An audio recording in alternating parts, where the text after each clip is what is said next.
Let us discuss Hardy-Weinberg equilibrium.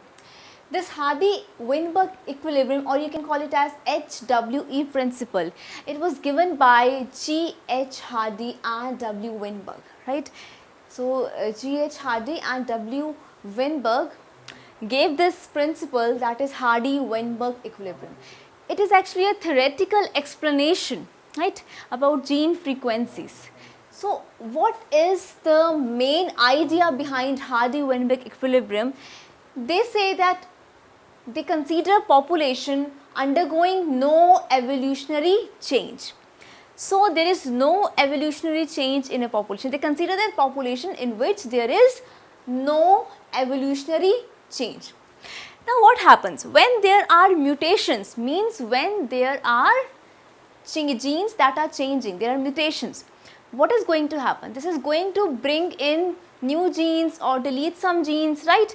And when this happens, then this is going to disturb the equilibrium, the population equilibrium. So, that is why they consider a population which is undergoing no evolutionary change, means which is not undergoing any sort of gene flow, any sort of mutations, right. So, they have laid down 5 essential conditions during which the gene frequencies are going to remain constant. I hope that you know what is a gene frequency. Gene frequency means how often you can say allele occurs in a population. How often allele occurs in a population. So, when these 5 conditions are met, then at that time we can say that the frequency, that is the gene frequency, it is going to remain constant in a population.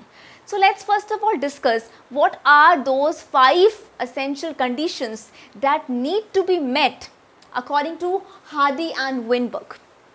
First is no mutations. As I told you already that mutations are going to bring changes in the genes. Genes may be inserted, new genes, right, or the older genes, they can be deleted from the population. So, these mutations change the gene frequency. They bring about an evolutionary change. But remember, what do Hardy and Weinberg consider? They consider a population undergoing no evolutionary change. And when we talk about population undergoing no evolutionary change, then means we are going to talk about these essential 5 conditions that need to be met for such a population when the gene frequency needs to be constant. So, there should be no mutations, first essential condition. Then we have no gene flow, means no gene migration, right. So, second essential condition is there should be no gene migration. How this can happen? When we have population which breeds, within that same population, then obviously genes will not be migrated.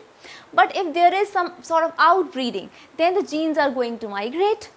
So, no gene flow or no gene migration is the second essential condition by which the gene frequency remains constant according to Hardy and Weinberg.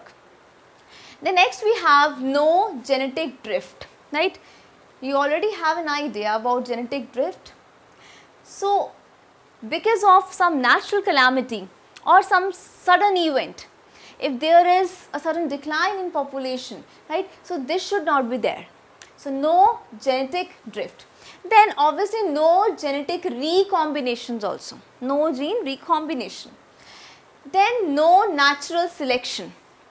So, these are the 5 conditions which need to be met so that this HWE principle, that is Hardy-Weinberg equilibrium principle, can be met. So, if these conditions are followed, then we can say that gene frequency, I told you what is gene frequency, right.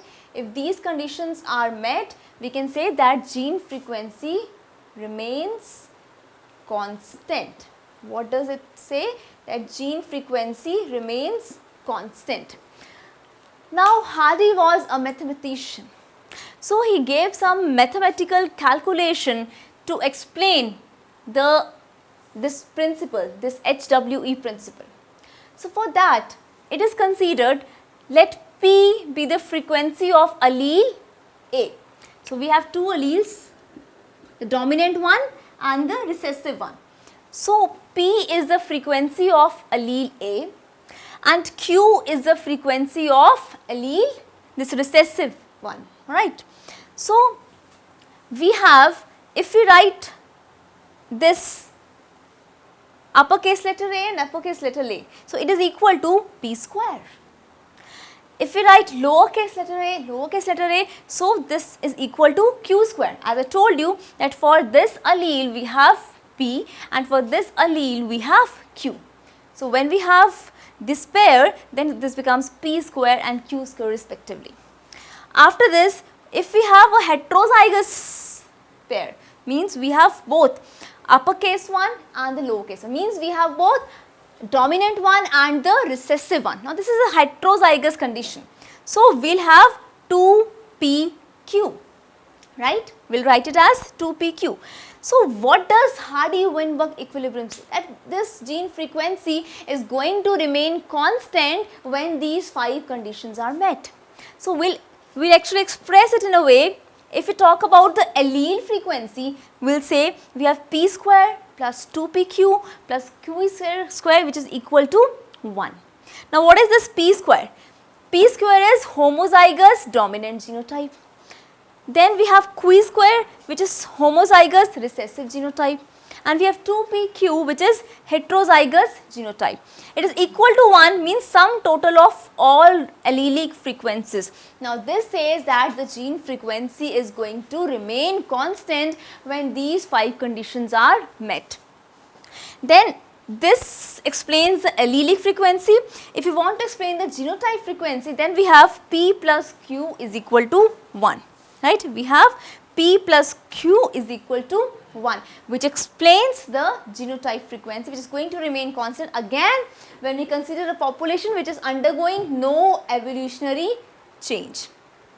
So remember the essential conditions: no mutations, no gene flow, no genetic drift, no genetic recombination, and no natural selection is equal to gene frequency which remains constant. So this is the main idea behind HWE principle, that is Hardy-Weinberg equilibrium principle.